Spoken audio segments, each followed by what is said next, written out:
Welcome to the Adventures in A.CRE Audio Series. Join Michael Belasco and Spencer Burton as they pull back the curtain on everything commercial real estate and introduce you to some of the top minds in the industry. If you want to take your skills to the next level and be part of a growing community of CRE professionals across the world, this is for you. All right. Welcome back to the Adventures in A.CRE podcast. We're excited to have you here today. We've got a good one for you today. We're going to be talking about how to transition into CRE. And I know a lot of people transition into commercial real estate from all sorts of different professions. Today's guest, Caleb Staub, is going to be, I think, a pretty interesting discussion on how to do that, as well as maybe a little bit of insight into maybe why and some of those cool questions. So to get us started, I'm going to turn it over to Spencer Burton. Yep. And we get going. Thanks, Sam. And Caleb, it's really nice to have you on. We asked Caleb to join us today. He's in a very unique position where he's still in his current profession.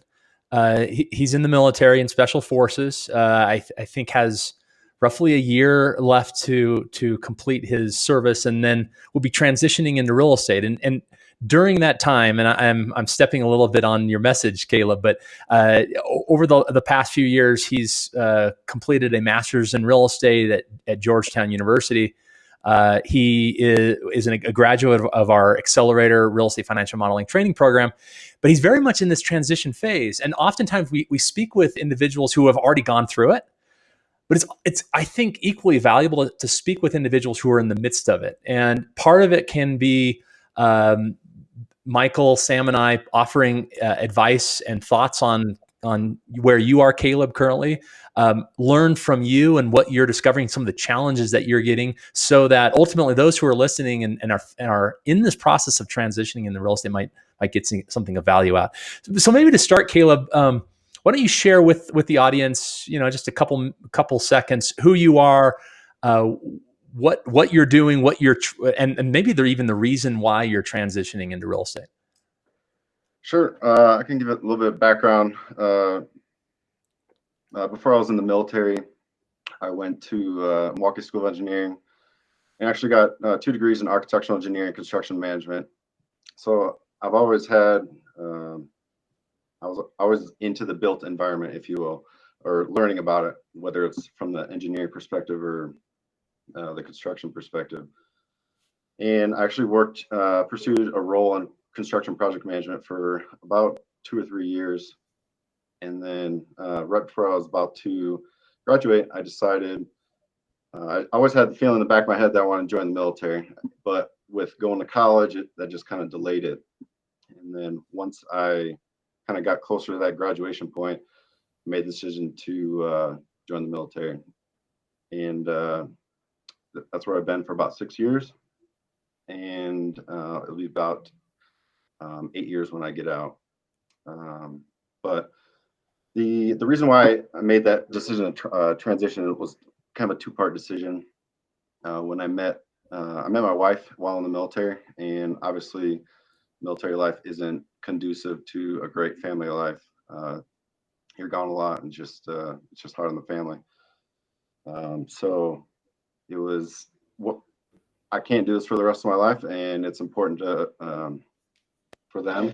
So it's like, what am I gonna do? So then I started kind of researching, what are my options like after I get out of the military? And I kind of read a couple books that I guess changed my perspective on how I view like earning money or a career. And like Rich Dad Poor Dad was the first one, and then Richest Man in Babylon.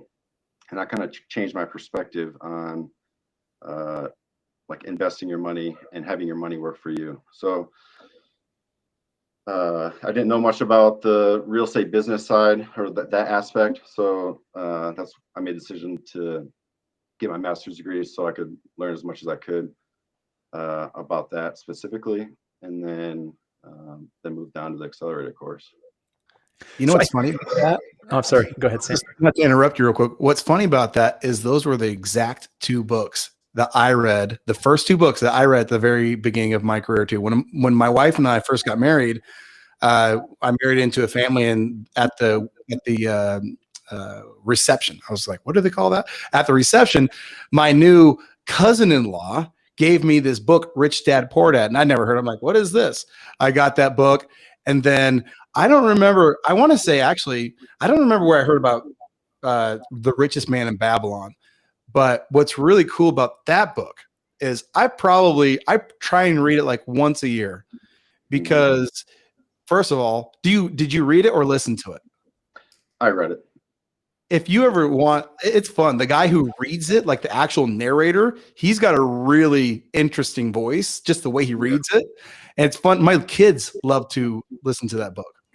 So anyway, like you said, it's an awesome parable, really cool foundational principles for building, whether it's your own business or your career, just really good stuff. And I think you're right. I think it does a lot just for perspective.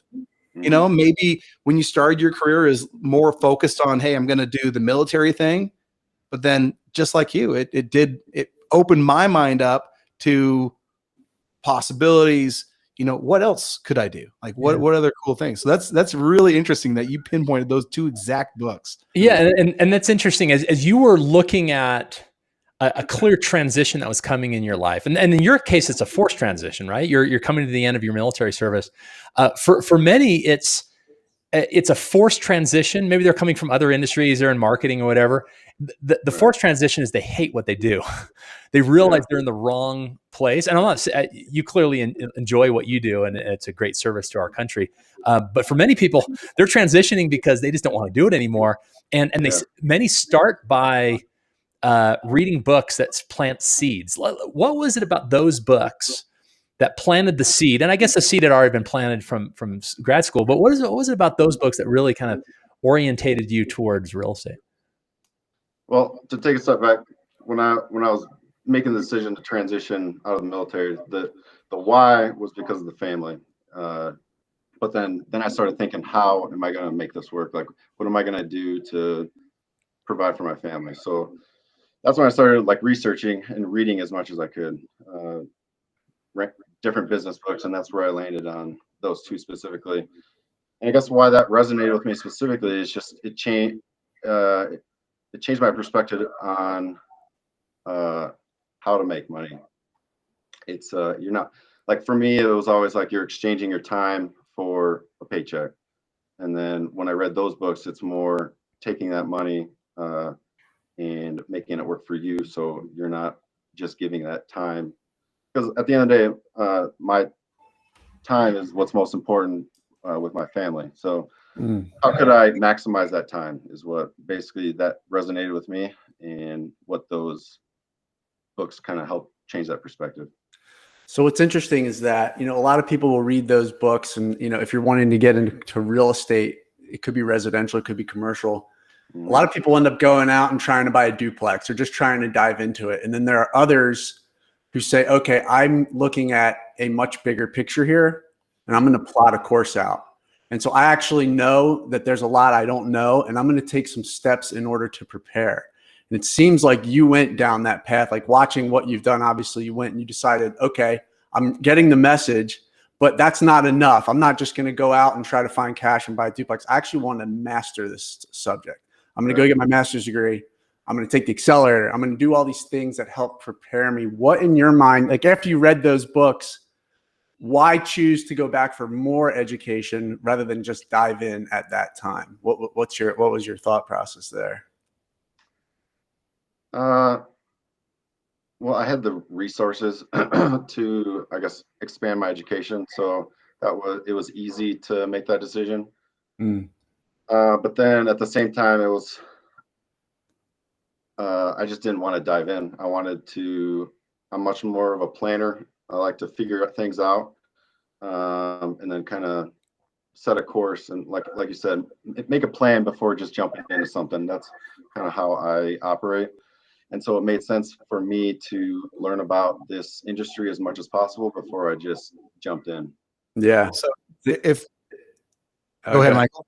I was going to say a lot of, you know, we say this a lot when we talk to different universities, it's particularly undergrads, is when you're making this transition, grad school is like the big opportunity. You can position yourself to transition from any industry, and taking that step in grad school at the right grad school will elevate you not only to just get in the game and be able to go out and buy real estate, but really put you in a position to become a leader in the industry. So it's a great path and a common path for a lot of people to decide, okay, I understand where I want to go. Now let me go become an expert and figure out the best way to transition. So going back to grad school helps obviously your networking and helps you get really sophisticated and become, incredibly intelligent in the area you're trying to succeed in. So it's a really good message, I think, that the path that you took with Yeah. And if we could go back for just a minute to The Richest Man in Babylon, I don't want to spend all the time for the podcast dwelling on this book, but I kind of feel like there's one principle in there that I think is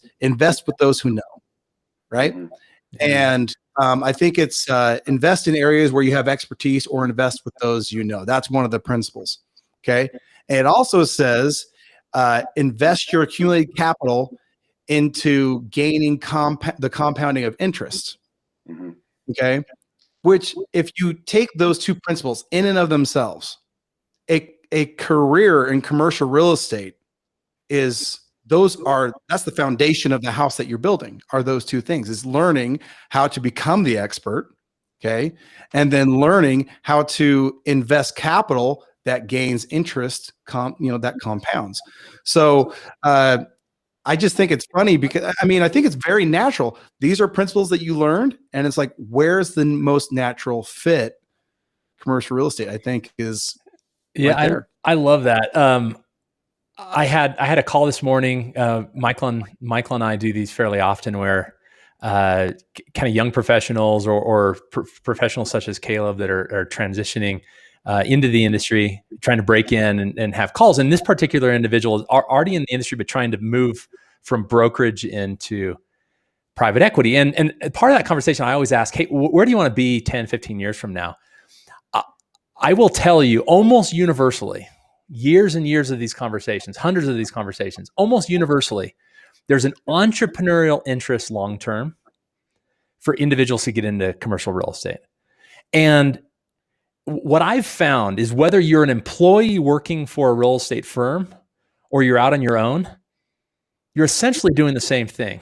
You're working to make capital grow. And in fact, as you grow within an organization, if you chart a route that is a purely, I'm going to work for a real estate firm for my entire career, at a certain point in your career, a good share of your compensation actually is promote.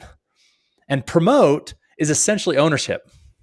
And so whether you work for someone, you're on your own, at the end of the day, you're working for yourself, and you're working to your hours are compounded or leveraged in a way that you make 10x what the number of hours you're putting in, because you're working in this sort of asset type. It's a fun, exciting industry, and that really, like your message, Caleb, of reading those books, really resonated with me. So let me get back to kind of some structure around the advice. The first piece of advice I think is clear: is learn the skill. Just not a matter of saying I want to get into the industry. Learn it. And Caleb is a great example of that.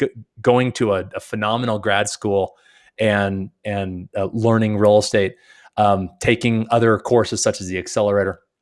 The second piece of advice, Caleb, and this is directly to you, and I would imagine you're already taking this on. Part of why we're doing this is Caleb reached out asking, hey, let's talk about this transition, is network. So the skills are great, but real estate is very much a people business. And you find opportunities, whether career opportunities or deal investment opportunities, largely through your network. And so, Caleb, to you, I guess the first question is, what networking activities, if any, are you doing right now? How are you finding people who are in the industry when you're not in the industry yet? Yeah, so it's crazy how much value networking can bring, because going through all the programs at school, like you get all the theory, the background information, the knowledge, but then like in my head, I'm trying to figure out how do I piece this together to make it work for me. And I don't exactly right now know maybe what that answer is. But when I have been to events where you'll talk to somebody and they like the other day, there is like a crowdfunding resource that's specifically for veterans, and they work with entrepreneurs, whether they're trying to sponsor real estate or get startup capital. So it's like, oh, that's a way I can get capital to do a deal. Okay, so what's my next step? What do I do next? So just having those conversations and kind of meeting new people, seeing what they offer, what they bring to the table, and then how you can help them, and kind of have a mutual relationship. Without that networking, I would have never got to that position. You know, it's interesting because every person that gets into whatever niche it is, whatever industry it is, rather, commercial real estate, obviously included in that conversation, brings to the table specific background, set of skills, and things along those lines. And, you know, I'd be curious as you look at, I mean, training in the military, including special forces, which you've been through a lot of training there.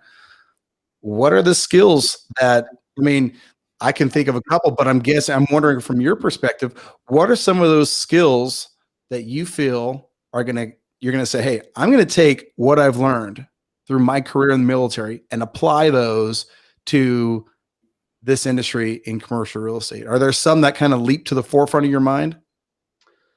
Yeah, I'll say two specifically. And the first one would be working with different types of people, different personalities, different backgrounds, and then trying to solve a common problem. That's that can be translated anywhere. Like in the military, you're working with different organizations, different branches, whatever. And so you have a common goal. You're given a problem, and you got to work together. And that's important in any position or role, I would say. The second one, very often throughout my military career, you'd have like somebody superior, my manager, if you will, drop a problem on your plate and be like, here's your left and right, figure it out. And then you've never seen this before. You don't know the ins and outs of it, but you just got to figure it out. Just learn, having that ability to just figure out problems without maybe knowing the right answer. I think that's a good skill as well. Just figuring a problem out. I think it's interesting, and I want to pose a question to Spencer and Michael collectively, okay? Because when I look at real estate, I think there's more than this, but let me just simplify things. There's deal making and then deal doing, okay? And deal making is more of a high level relationships kind of thing, but when it comes to getting deals done, the nitty gritty, the processes, what are the things that actually make the biggest difference? And just to not make you guys talk over each other, let me start with Michael and then go to Spencer. Yeah, I think Caleb hit it on the head. When you basically get a game plan through every process, but there's always variables and there's always unpredictability. And you have a team of people that you're working with, and you always have to work to solve it. Things come up all the time. So you have to be well adapted to communication with all types of different people that are motivated differently than you are. They might not feel a sense of urgency. There's all different motivations and energies and styles of people. And no two deals the same. You could close on, 50 different deals, and you will always come up with a new and interesting problem to solve. So I think that really, that skill is essential in terms of, and even when you're working on new partnership agreements, or you're going, and Spencer could speak to this more because this is his side of our day job, negotiating PSAs and all that stuff. All of that I think is well placed, or you have to be well suited in terms of what Caleb had said, being well adapted with a team and being able to work with various different people across the board. Yeah. So in our organization, Michael is the deal doer, Sam, that you described. I live in the deal making stage. Caleb's experience in industry, and I think for anyone out there that you're coming from an industry, there are skills that you have mastered that are compatible with real estate, and do a bit of introspection. Think through what those skills that you have mastered and how they relate. And whether you're going out and getting a job or you're going out and raising capital, understand those skills so that you can communicate that back. But on Michael's side, it's all about process. And the further, in fact, the CEO of the company that Michael and I are at, he has this saying where he says, real estate starts out as a 2-on-2 tennis match, then it becomes doubles, and pretty soon at the end of the process, it's 50-on-50. Yeah. And then that's very much process. Now, in the deal making side, and as I think about Caleb and his military service, it's all about reputation and integrity.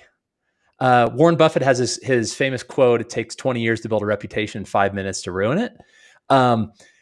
Caleb has this advantage that people will naturally trust him because of the service that he's given to the country over the past 7 and 8 years, and especially in the roles that he's had. Right? I mean, in prestigious groups, that is a reputation that he can now take and leverage in his deal making. Now he can ruin it in 5 minutes by making a mistake. But nevertheless, on the process side or on the doing side, it's all about process. He's mastered that through his military service.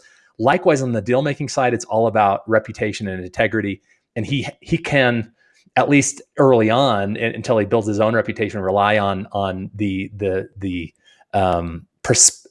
perception that people have about military members as being of the highest integrity. So here's one thing I'll say, just in maybe kind of parting comments, and then Caleb will give you the last word. It's interesting as I look from an outsider's perspective, looking in on companies, and we field questions and do podcasts with people. I see a lot of really interesting changes happening in commercial real estate. Namely, I see team building that is proactively reaching out to other industries to provide a new dynamic into commercial real estate. Spencer and Michael's company they're working with now, they bring in some of the most unique skill sets that I've ever heard of. Right. And I think this is, again, to Glenn's, to his credit, he understands the power of putting in these different profiles and dynamics and how much of a compounding effect that could be. And for Caleb, you're transitioning from, the military over to commercial real estate. And from anybody else, I did an accelerators in action last year, and I forget who it was, but I know they were going from construction management. That's a very, that transition makes a lot of sense. What I think people need to know and what they can learn from this is your skill sets, whether technical or whether soft skills like communication, things like that, they apply to commercial real estate in some form or fashion, so long as you take that next step to do that. And that's exciting. I think that gives credit to a growing industry, of commercial real estate, all the new strategies and all the new people and opportunities that are in there. So it's exciting for us, for me specifically, to talk with people like you, Caleb, just because it's cool to see you find this niche and then say that's somewhere where I can bring my skill set and, provide a new value. So like I said, kind of imparting, any final words, any comments from you, Caleb? Not really. Just want to take the opportunity to thank Spencer and Michael for doing the work that you did to create the accelerator. It was pretty much exactly what I was looking for, and exactly what I needed for the information that I was trying to learn. The specific case studies is how to create these financial models is exactly what I was looking for, and I really appreciate it. Yeah, I'm gonna put you on the spot and press you a little bit more. Okay. Put yourself in the shoes of someone else who is in a similar position, maybe a year ago. Parting advice for Caleb a year ago or two, thinking about this pivot. What advice would you give to that individual? I mean, if we're talking specifically to guys transition from military, Sure.